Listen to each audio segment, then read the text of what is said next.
Assalamualaikum warahmatullahi wabarakatuh. Kembali lagi dengan saya Siran Bella, NPM S1D018044.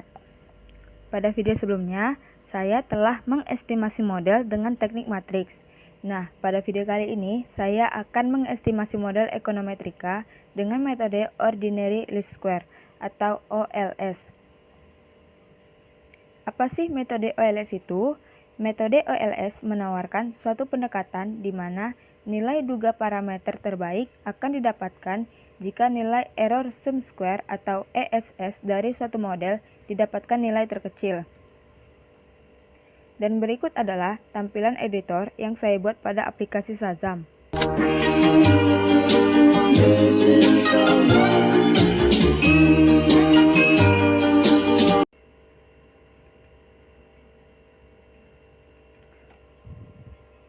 Lalu kita klik Run.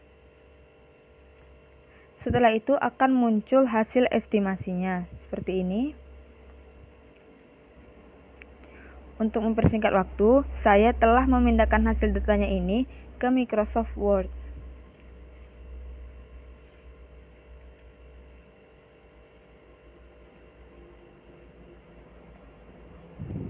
Dan ini adalah hasil estimasi yang telah saya pindahkan ke Microsoft Word. Dapat teman-teman lihat, hasil analisisnya yang didapat banyak sekali. Untuk mempermudah kita membacanya, maka dapat kita buat dalam bentuk dua penyajian yang berbeda.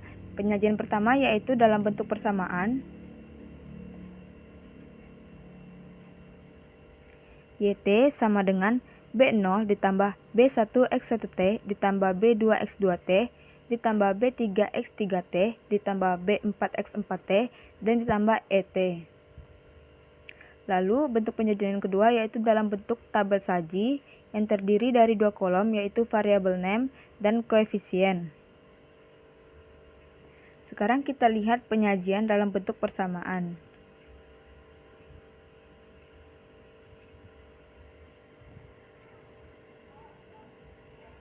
Data-datanya telah saya highlighter.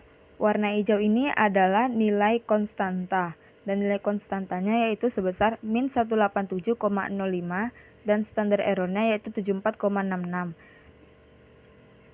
Lalu highlight warna biru adalah nilai untuk B1 yaitu sebesar 6,1725 dan standar errornya yaitu 1,467.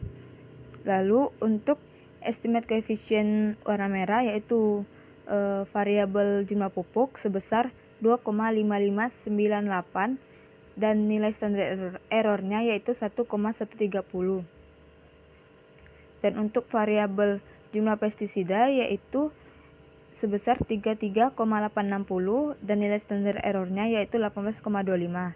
Dan variabel yang keempat yaitu pengalaman usaha tani. Nilai estimate koefisiennya yaitu 4,2176 dan nilai standar errornya yaitu 6,816 dan ditambah ET.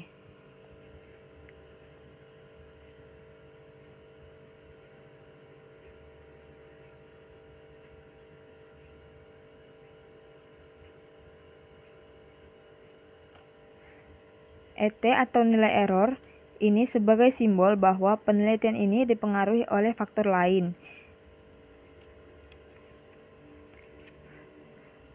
Dan selanjutnya kita membuat data dalam bentuk tabel saji yang terdiri dari dua kolom yaitu variabel dan koefisien. Dan jumlah barisnya ini tergantung dari seberapa banyak variabel yang kita gunakan.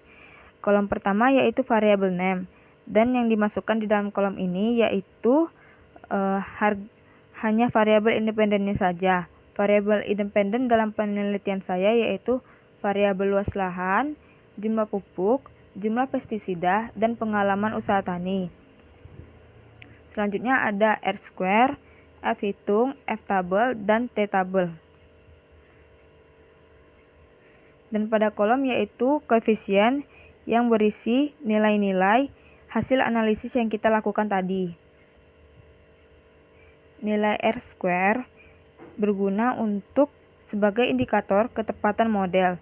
Nilai R square pada penelitian ini yaitu sebesar 0,9410 yang artinya 94% model yang digunakan dalam penelitian ini berpengaruh terhadap variabel dependennya. Dan sisanya yaitu dipengaruhi oleh variabel lain yang tidak digunakan dalam model ini. Lalu nilai F berfungsi untuk mengetahui pengaruh keseluruhan variabel independen terhadap variabel dependen, dan kriteria pengujiannya sama dengan nilai T, yaitu jika F hitung lebih dari F tabel maka tolak H0 dan terima H1, dan sebaliknya jika F hitung lebih kecil dari F tabel maka terima H0 dan tolak H1. Dan nilai F hitung yang telah kita dapat sebesar 99,719. Untuk pengujiannya kita memerlukan nilai F tabel. Dan berikut adalah tampilan dari F tabel. Signifikan yang digunakan yaitu 5%. Dan dapat teman-teman lihat ada tulisan V1 dan V2. V1 adalah DF pembilang dan didapat dari hasil perhitungan jumlah variabel independen yang kita gunakan dikurangi 1. Selanjutnya, V2 yaitu atau DF penyebut didapat dari jumlah observasi dikurangi variabel independen.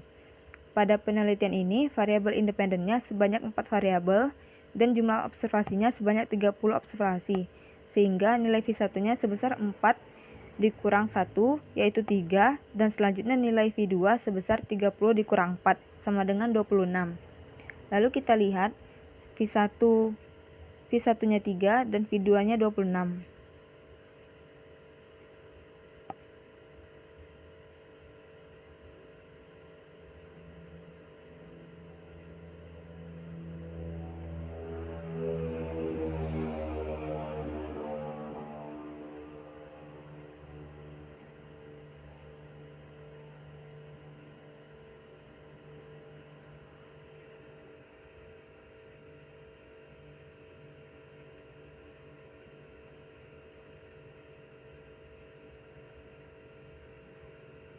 Dan didapat yaitu 2,98.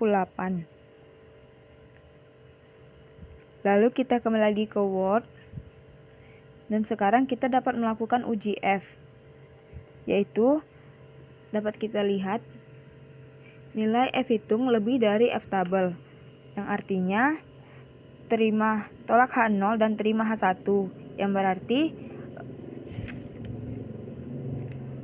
semua variabel independen yang kita gunakan secara bersama-sama mempengaruhi variabel dependen. Selanjutnya kita melakukan pengujian T, berguna untuk mengetahui masing-masing variabel independen terhadap variabel dependen. Pada variabel luas lahan,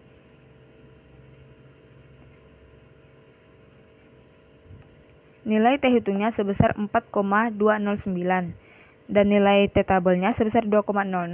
Dapat disimpulkan bahwa T hitung lebih besar dari T tabel, sehingga tolak H0 dan terima H1. Yang artinya variabel luas lahan berpengaruh terhadap jumlah produksi lada.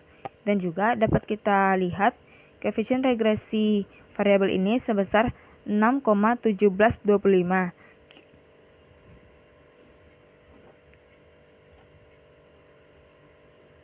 Maka dapat kita simpulkan bahwa jika petani melakukan penambahan luas lahan sebesar 1 are, maka potensi penambahan jumlah produksi yang didapat petani adalah sebesar 6,1725 kg. Hasil ini sesuai dengan yang dikemukakan oleh Mubiarto tahun 1989, bahwa penguasaan lahan bagi rumah tangga petani akan berpengaruh pada produksi usaha tani. Jadi dapat disimpulkan bahwa semakin luas lahan yang ditanami, maka akan berdampak positif terhadap jumlah produksi. Lahan sebagai salah satu faktor produksi yang merupakan pabriknya hasil pertanian mempunyai kontribusi yang cukup besar terhadap usaha tani. Besar kecilnya produksi dan usaha tani antara lain dipengaruhi oleh luas sempitnya lahan yang digunakan oleh petani.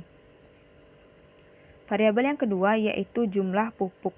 Dari hasil uji T yang dilakukan dapat diketahui bahwa variabel jumlah pupuk memiliki nilai T hitung sebesar 2,266 dan nilai T tabel sebesar 2,060, sehingga T hitung lebih besar dari T tabel, yang artinya tolak H0 dan terima H1. Maka dapat kita ketahui bahwa jika petani melakukan penambahan jumlah pupuk sebanyak 1 kg, akan berpotensi menambah jumlah produksi sebesar 2,5598 kg. Hal ini senada dengan Cahyani et al.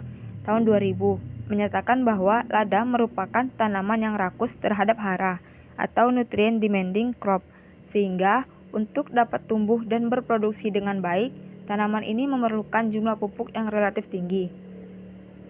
Variabel ketiga yaitu variabel jumlah pestisida. Dari hasil uji T yang dilakukan, dapat diketahui bahwa variabel jumlah pestisida memiliki nilai T hitung sebesar 1,855 dan T tabel sebesar 2,060, yang artinya T hitung lebih kecil dari T tabel, sehingga terima H0 dan tolak H1. Maka dapat diketahui bahwa variabel jumlah pestisida tidak mempengaruhi jumlah produksi lada, karena variabel pestisida hanya melindungi tanaman dari serangan hama, bukan untuk menutrisi tanaman menjadi subur. Dan variabel terakhir yaitu pengalaman usaha tani.